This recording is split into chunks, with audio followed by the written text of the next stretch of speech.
En el nombre del Padre, y del Hijo, y del Espíritu Santo. Amén. Queridísimos oyentes, a continuación escucharán una meditación de un texto de uno de los padres de la Iglesia. Pero antes de comenzar, quiero recordarles qué es meditar y quiénes fueron los padres de la Iglesia.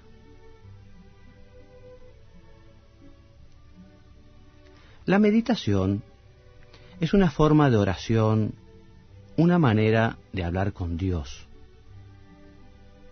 Los comentarios que escucharán quieren convertirse en una ayuda para que puedan comunicarse con el Señor en una charla filial, cercana y cariñosa.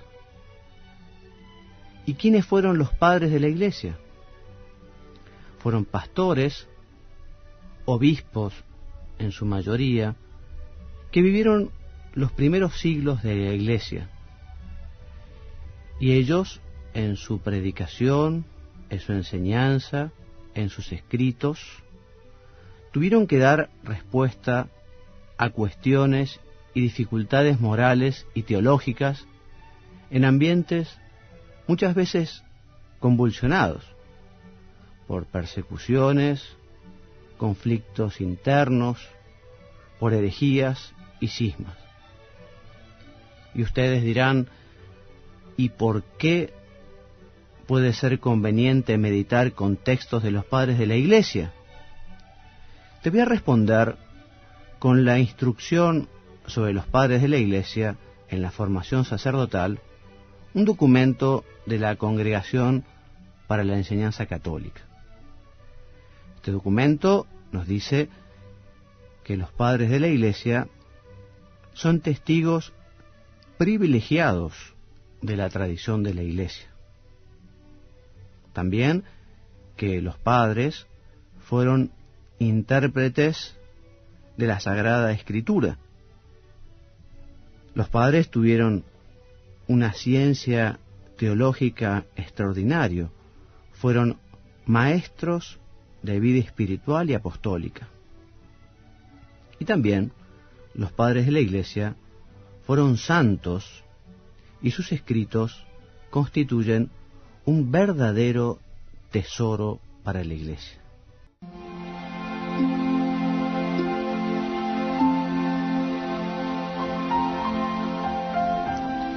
Buenas tardes, queridos hermanos, nuevamente juntos para hacer este rato de oración, de meditación, este momento de conversación con el Señor. Y hoy vamos a servirnos de un texto de Salviano de Marsella. Los datos biográficos que se poseen sobre su vida son escasos. Nacido en los primeros años del siglo V en Colonia o Treveris, no se sabe con certeza cuándo se trasladó al sur de la Galia. Desde el año 426 vive en la comunidad monástica de la isla de Lerins, frente a las costas de Marsella, y 3 años más tarde encontramos que recibe la ordenación sacerdotal.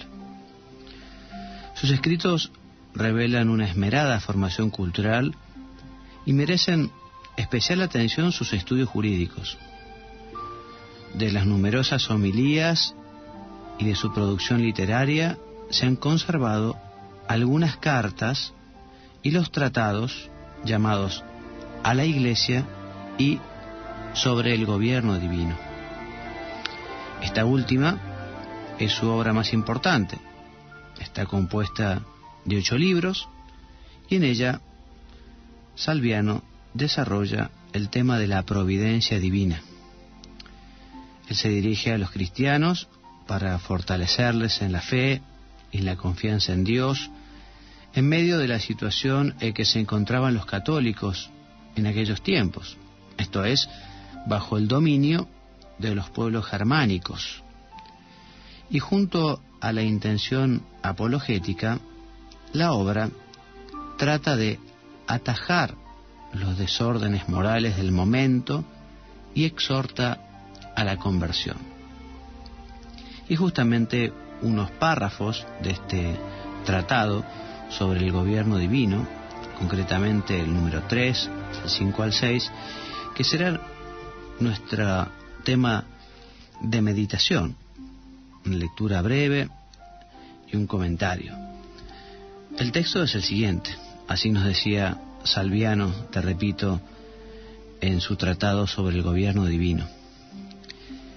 Quizá hoy alguno piensa que se ha pasado el tiempo de sufrir por Cristo lo que los apóstoles soportaron en sus días. Es verdad, no hay emperadores paganos, no hay tiranos perseguidores, no se derrama la sangre de los santos, la fe no viene sometida a la prueba con los suplicios. Dios está contento de que le sirvamos en esta época de paz, que le agrademos con la pureza de las acciones y la santidad de una vida inmaculada. Por esto le debemos más fe y devoción, porque exige menos de nosotros, aunque nos haya dado más. Los emperadores son cristianos, no hay persecución alguna, la religión no se encuentra amenazada. Nosotros no estamos obligados a manifestar nuestra fe con una dura prueba. Por eso debemos agradar más a Dios con las obligaciones pequeñas.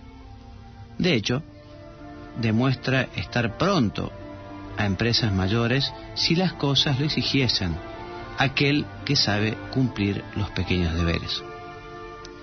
Omitamos, por tanto, aquello que padeció el bienaventurado Pablo, lo que, como leíamos en los libros religiosos escritos más tarde, padecieron los cristianos, ascendiendo así hasta la puerta de la casa celestial a través de los peldaños de sus dolores, sirviéndose de los caballetes del suplicio y de las hogueras como de escaleras. Veamos si al menos en aquellos actos, hechos con religiosa devoción, pequeños y comunes, que todos los cristianos pueden cumplir en el momento de paz más estable, y en todo tiempo nos esforzamos realmente por responder a los preceptos del Señor. Recordemos el texto de San Mateo, capítulo 7, versículo 12.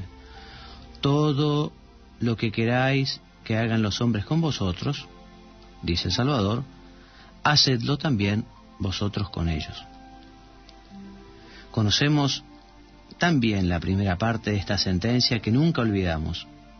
La segunda la omitimos muchas veces, como si no la conociésemos.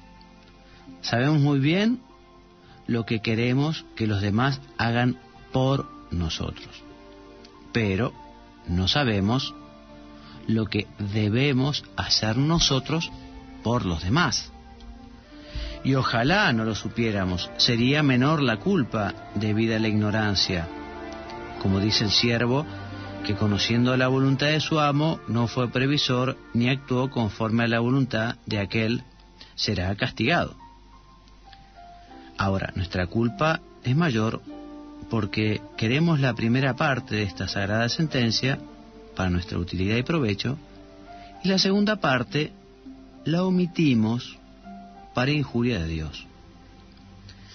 Esta palabra del Señor viene otra vez reforzada y encarecida por el apóstol Pablo, que en su predicación dice que nadie busque su provecho sino el de los demás, y también buscando cada uno no el propio interés sino el de los otros. Ve con cuánta fidelidad siguió el mandato de Cristo. Es el buen siervo de un buen Señor y un magnífico imitador de un Maestro único. Caminando sobre sus huellas, casi las hizo más claras y esculpidas.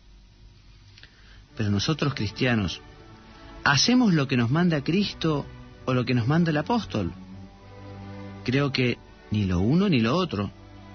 Estamos tan lejos de ofrecer a los demás alguna cosa con un poco de sacrificio, que nos preocupamos ante todo de nuestra comodidad, molestando a los demás. Así termina el texto que les quería leer de Salviano de Marsella. Hoy, digamos, no es que estemos sometidos a los pueblos germánicos como lo estaban los cristianos en aquel momento, pero sí podemos decir que hoy los cristianos estamos de alguna manera bajo un dominio también tremendo, que es el dominio de la comodidad, el dominio del hedonismo, entendiendo por hedonismo ese buscar estar bien a cualquier precio. Un hedonismo que es fruto del egoísmo y que puede llegar a adormecer a muchas conciencias de los cristianos. Hoy, como en la época que nos narra Salviano de Marsella, no tenemos que padecer la persecución, no difícilmente nos vaya a pedir Dios el don o el sacrificio del martirio, pero en estos tiempos de paz entre comillas, yo me animaría a decir también que existe solapadamente, y a veces no tan solapadamente, una verdadera persecución de la verdad, del bien, de la bondad, porque lo sabemos, el demonio no se toma vacaciones, y muchos son sus instrumentos. Algunos quizá lo saben y son estrechos colaboradores suyos, algunos quizá, en fin, sirven al demonio como instrumentos materiales.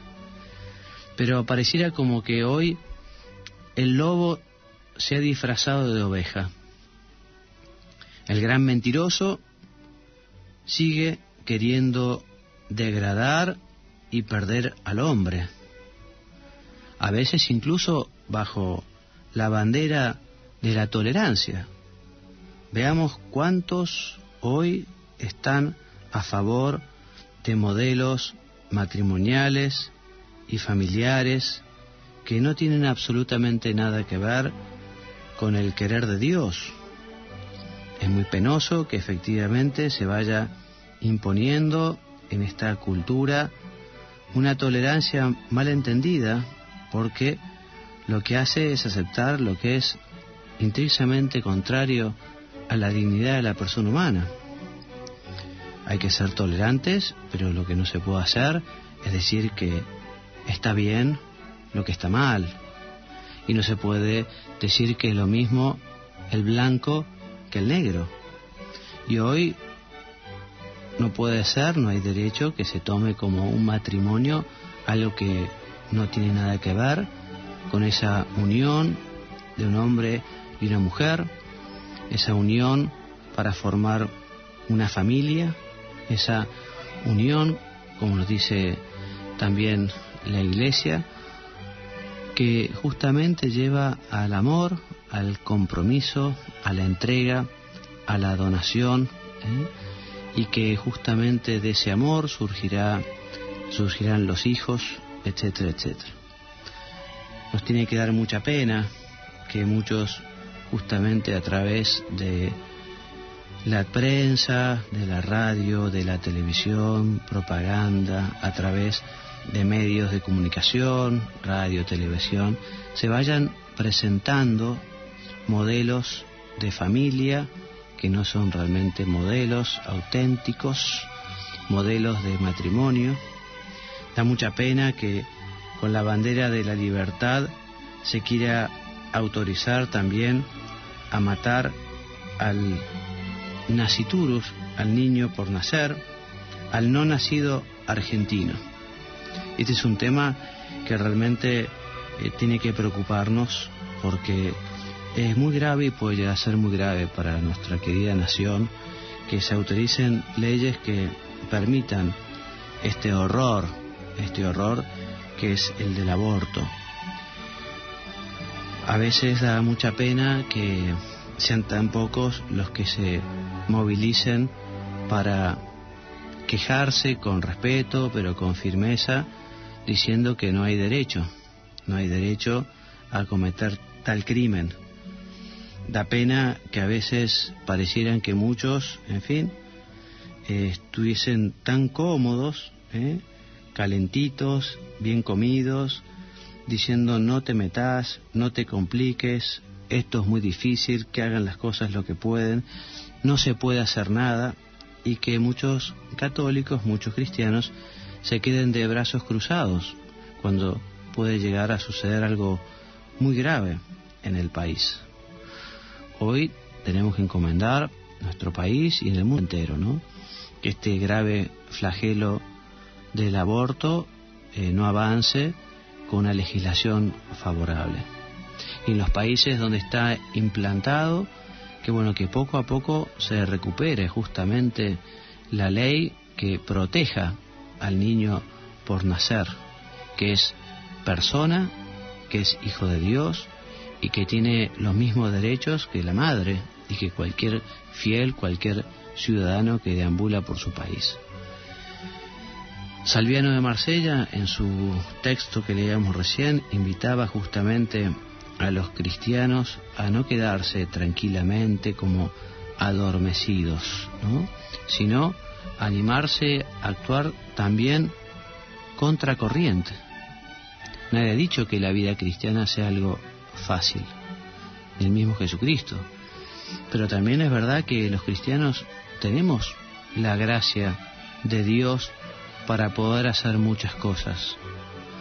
Ustedes me dirán, pero pareciera que es la lucha de David contra Goliat. Un David, un cristiano o unos cristianos que son pocos, quizá con no muy buena fama, y un Goliat que tiene todos los medios, todo el dinero, toda la fuerza, una lucha completamente despareja. Puede ser, pero también es verdad que en la lucha de David contra Goliat, el que venció fue David, justamente, siendo él un imberbe, un niño, terminó venciendo a esa máquina de matar, ¿no?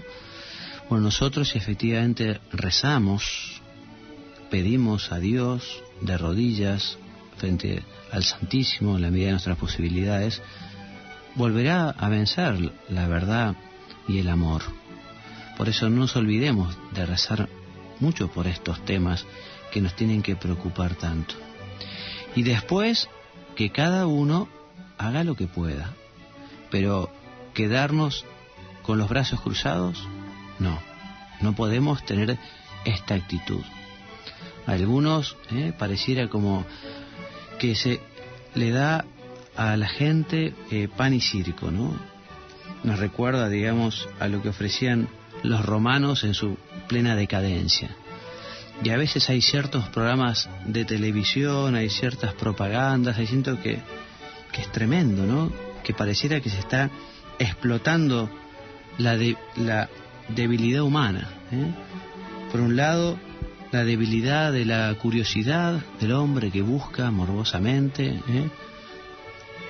Por otro lado, un exhibicionismo exacerbado en muchos que con tal de tener un espacio, un nombre, un lugar, son capaces de hacer cualquier cosa. Es tremendo, ¿no? Y nosotros no podemos acostumbrarnos a que efectivamente estas cosas nos las pasen por la televisión, por la radio, por las revistas, ¿no? En fin, ustedes me dirán, bueno, padre, pero ¿qué podemos hacer nosotros, no? En fin, quizá mucho no se pueda hacer, pero quejarse, hablar con quienes presentan los auspicios de esos programas, que estamos llamados a defender la familia, no atacarlo, que estamos llamados a tratar de conseguir que la persona humana se valore y no que se vea degradado. Por eso, cada uno donde pueda. Pensemos que los cristianos estamos cada uno en la trinchera, luchando y junto al Señor, codo a codo, cada uno muy cerca. Vamos a terminar pidiéndole a la Santísima Virgen que nos ayude en esta batalla que es tan desproporcionada. Una batalla de amor, una batalla donde nosotros como cristianos respetamos a todos y a todos tratamos con caridad, pero que sabemos que hay verdades que no son nuestras, que son de Dios, y que estamos llamados justamente a tratar de guardarlas para nosotros, para todos los hombres, para las generaciones que nos sucederán. Madre mía, Virgen María, Madre nuestra, ayúdanos entonces a no dejarnos vencer por la comodidad, por la dejadez. Ayúdanos a cada uno de nosotros a tratar de defender esos derechos que son de Dios. Ayúdanos a saber defender la verdad con amor y con caridad.